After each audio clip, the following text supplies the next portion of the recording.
but not really. Right, Tom. We need to kind of manage our expectations with what to expect from this front. The one thing I do think we are going to see from it is slightly lower humidity by the time we get into the middle of the week. So how are we going to feel the impact of this front? It's going to be seen and felt through our morning low temperatures. So that weak front moves through on Tuesday. Then by Wednesday, Thursday, Friday, you see morning lows not in the 80s anymore, only in the 70s. So it's not going to be as warm and oppressively humid by the time we get to later this week, but we'll likely still see high temperatures in the 90s every single day this week. Meanwhile, 13 alert radar, we have a couple of things to talk about. We have a weak impulsive energy coming in. Nothing too crazy, but you can see we have some light showers just north of the I-10 corridor moving through the Piney Woods area, Brazos River Valley, College Station. We did have some reports of some light sprinkles in Brenham, so I do know that this rain is actually falling and reaching the ground. Not surprised given how humid it is outside. The bulk of the activity is to our north near Abilene and Dallas, and that's where it's going to stay. We do get a small chance, sorry, I had to walk faster. We do get a small chance with some showers and storms on Tuesday with that front, but the main story is the heat. Another hot day for several areas in southeast Texas, including us here in Houston.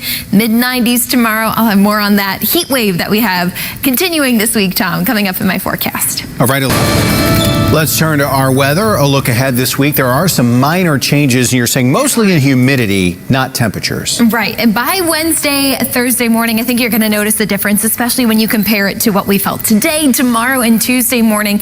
And before that front comes in on Tuesday in particular, I just want to point out the heat once again.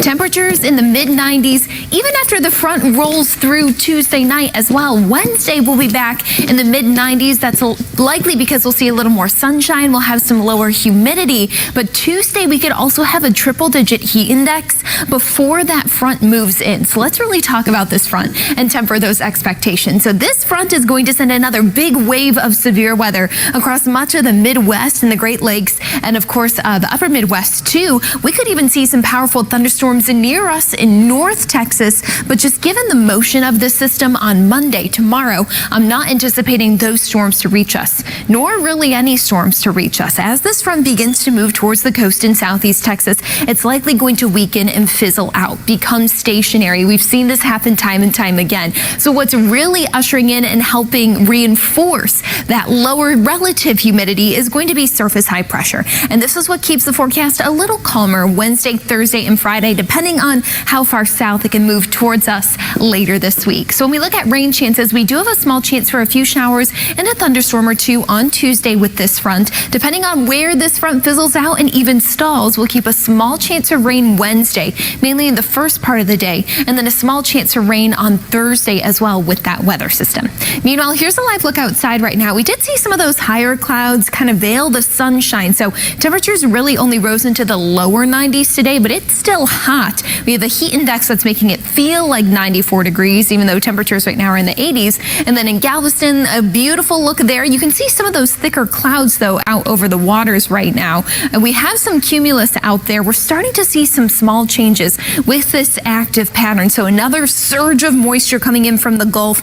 That's going to send dew point temperatures up once again. And in some areas, it's leading to a couple of really light, teeny tiny showers. 13 alert radar right now. You can see some of those passing showers northwest of the city of Houston, north of I-10, from about San Antonio up through the Brazos Valley into College Station. I have seen a couple of reports of some light sprinkles, so we might see a hit or miss shower tonight, but it's mainly going to be north and west of Houston. One thing everyone's going to notice, though, is the increase in winds tomorrow and the increase in humidity, too.